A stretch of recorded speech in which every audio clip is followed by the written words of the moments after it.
اس وقت پاکستان کی جو صورتحال ہے، اب پانی بہت سروں سے اوپر گزر چکا ہے، آ رہا ہے. وہ کہتے ہیں نا پلوں کے اوپر سے گزر گیا ہے، پلوں کے نیچے سے گزر گیا ہے.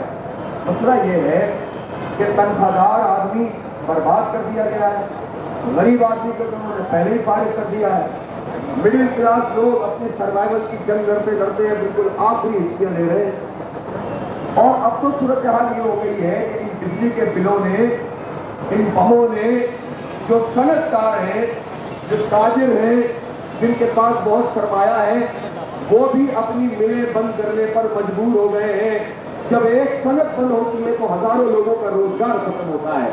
لیکن اس حکومت کے کام پر جھولی نہیں رہی، اور یہ مسلسل یہ کہہ کر کے IMF ہم سے کہتا ہے کہ بجلی کی قیمت بڑھاؤ، گیس کی قیمت بڑھاؤ، پیٹرول کی قیمت بڑھاؤ. یہ صورتحال ہو گئی ہے کہ اب جینا دوبھر ہو گیا ہے.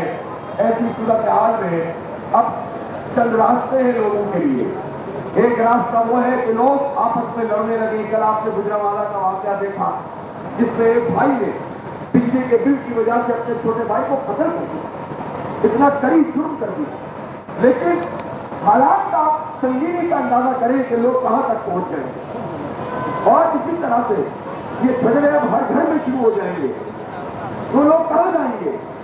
پھر لوگ اپنی بیویاں زیور بیچتی ہیں، اپنے گھر کی چیزیں بیچ رہے ہیں. میں بہت سارے لوگوں کو جانتا ہوں کہ اپنے گھر کی چیزیں بیچ کر لوگ یہ بجلی کے اور گیس کے بل ادا کر رہے ہیں. لیکن اب وہ چیزیں بھی ختم ہوتی جا رہی ہیں. آپ بتائیں کہ یہ لوگ بل کہاں سے ادا کریں گے، اور لوگوں کے ساتھ یہ سلوک کیا کر رہے ہیں؟ اس وقت عملی صورتحال یہ ہے کہ تقریباً ہر کیٹیگری کے جو کرائے کے مکان ہیں، کرایہ کم ہے اور بجلی کا بل زیادہ ہے. میں صحیح کہہ رہا ہوں یا غلط کہہ رہا ہوں بتا مجھے. اور اس صورتحال میں آ کر اس حکومت نے ہمیں ڈال دیا ہے جس کی اپنی کوئی ساتھ بھی نہیں ہے، کوئی ان کی بات سنتا بھی نہیں ہے. اس لیے کہ یہ قوم 47 کی پیداوار ہے. ووٹ ان کو ملے نہیں ہیں، زبردستی مسلط کر دیے گئے. اور یہ فیصلے عوام دشمن فیصلے کر رہے ہیں. یہ انویسٹمنٹ کر رہے ہیں، پیسہ خرچ کر رہے ہیں، لیکن میڈیا کو خریدنے کے لیے کر رہے ہیں، تاکہ جب یہ ہم پر پیٹرول کے بم گرائیں تو میڈیا میں 4 لوگ کہیں کہ بھائی اس کے علاوہ تو کوئی حل ہی نہیں ہے. یہ کیا کریں؟ مجبور ہے. یہ کوئی مجبور نہیں ہے.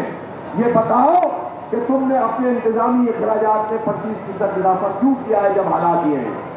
یہ بتاؤ کہ تم اپنی مراحت چھوڑنے کے لیے کیوں تیار نہیں ہو؟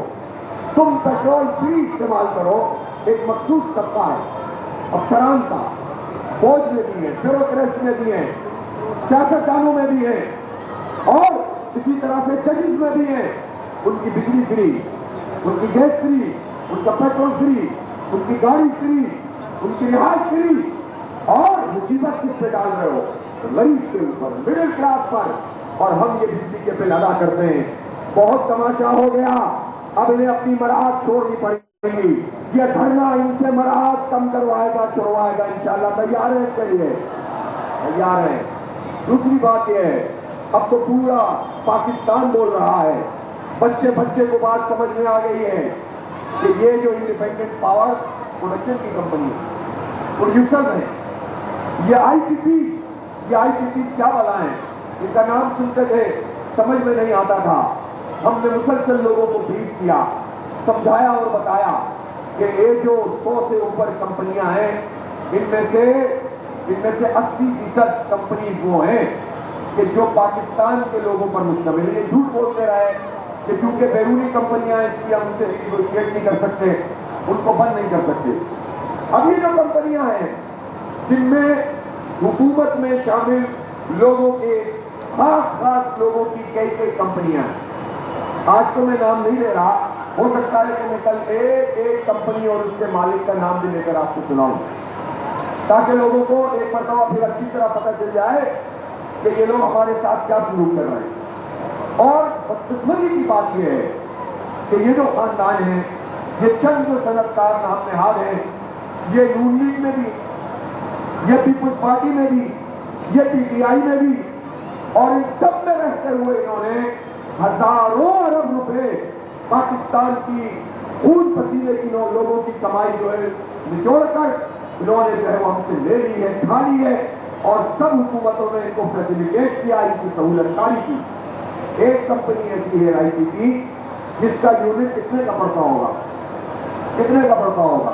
750 ارب روپے کا یونٹ پڑتا ہے، اور 750 ارب روپے کا یونٹ وہ چارج کرتے ہیں، اور جو یہ خرچہ ہے یہ آپ اور میں اپنے بلوں میں ادا کرتے ہیں۔ ایک کا 150 روپے پڑتا ہے، ایک کا 300 روپے پڑتا ہے۔ ایک کو 28 ارب روپے کی پیمنٹ سال میں ہوئی اور اس نے 1 میگا واٹ کی بجلی نہیں بنائی۔ ایک کو جو ہے 50 میگا واٹ، اس نے جو ہے وہ 50 میگا واٹ کا اگر پلانٹ ہے تو 10% کیپیسٹی پہ چل رہا ہے، باقی کے پیسے ہم ادا کر رہے ہیں۔ اور بھائی یہ سارے پیسے ہم کیوں ادا کریں؟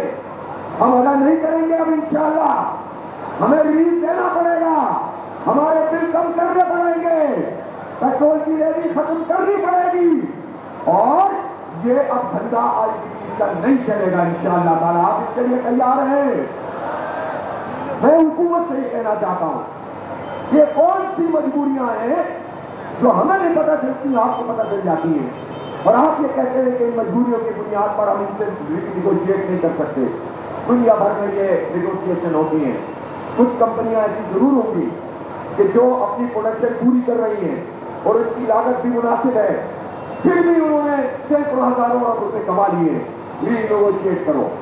بہت سی کمپنیاں ایسی ہیں کہ جنہوں نے جتنی لاگت تھی اس سے 10 گنا زیادہ پیسے ہم سے نچوڑ لیے ہیں، جتنی لاگت کا پلان تھا اس سے 10 گنا زیادہ پیسے وصول کر لیے، اور پھر بھی تم ان سے معاہدے کو آگے بڑھا رہے ہو۔ کچھ کمپنیاں ہیں جن کی ٹائم لائن ختم ہو گئی ہے، پھر بھی وہ چل رہی ہیں، تو یہ تو نہیں چلے گا، اور اب ان IPPs کو لگام بھی دینی پڑے گی، ری نیگوشیٹ بھی کرنا پڑے گا، اور بہت ساری IPPs ہیں ان کو بند بھی کرنا پڑے گا۔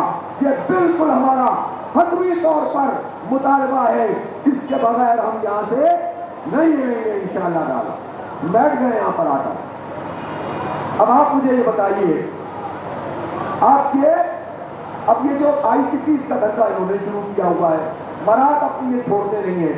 تنخواہ دار لوگوں نے 375 ارب روپے انکم ٹیکس کی مد میں جمع کرائے، پرائیویٹ اور گورنمنٹ سیکٹر سے۔ کتنے جمع کرائے؟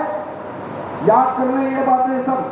375 ارب روپے ایک سال میں تنخواہ دار طبقے نے انکم ٹیکس کی مد میں جمع کرائے، اور وہ جاگیردار جن کی زمینیں 100 ایکڑ سے زیادہ ہیں، 1000 ایکڑ سے زیادہ ہیں، انہوں نے کتنے کرائے ہوں گے؟ آپ کے خیال میں 3,000 ارب روپے جمع کرا دیے ہوں گے؟ کتنے کرائے ہوں گے؟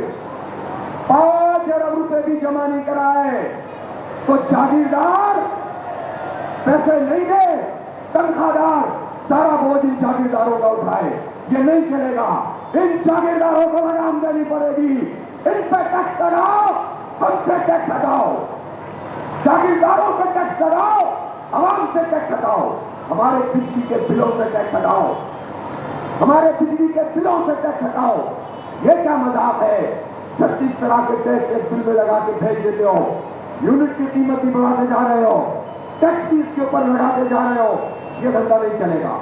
اس لیے ہمارا بہت سیدھا سیدھا مطالبہ ہے، یہاں پر ہم اپنی ذات کے لیے نہیں آئے، مجھے کچھ نہیں چاہیے، یہ کچھ نہیں چاہیے، ہماری پارٹی کو کچھ نہیں چاہیے، میرے ملک کے 25 کروڑ لوگوں کو انصاف دو اور حق دو، اور ان کے اوپر سے یہ ظلم کا جو ٹیکس کا نظام ہے یہ ختم کرو، یہ سلیب ختم کرو تنخواہ دار کا، یہ جو انہوں نے ابھی لگا دیا ہے۔ اس کے نتیجے میں جو پروفیشنل لوگ ہیں، جو پڑھے لکھے لوگ ہیں، جو ڈاکٹر ہیں، انجینئر ہیں، جو چارٹرڈ اکاؤنٹنٹ ہیں، جو IT اسپیشلسٹ ہیں، یہ سارے لوگ ایک ایک کر کے پاکستان سے رخصت ہو رہے ہیں کہ حالات کی وجہ سے، اور پھر بھی اگر کوئی یہاں پر موجود ہے تو تم ان کی تنخواہوں سے جب ڈائریکٹ 35% ٹیکس لے لو گے اور پھر اس کے بعد انڈائریکٹ ٹیکس بھی وصول کرو گے تو ایک تنخواہ جتنی بھی ہوگی آگے سے زیادہ وہ ٹیکس 55% جب وہ ٹیکس دے گا تو وہ کیا اپنے بچوں کی تعلیم کا خیال کرے گا، کیا اپنا خرچہ چلائے گا۔ بات یہ ہے کہ اس ملک میں جو تعلیمی نظام ہے، یہ بات اچھی طرح سے یاد کر لو، سمجھ لو، اور اس شعور کو پاکستان کے بچے بچے تک پہنچا دو کہ تعلیم، مفت تعلیم اور معیاری تعلیم پاکستان کے ہر بچے کا حق ہے،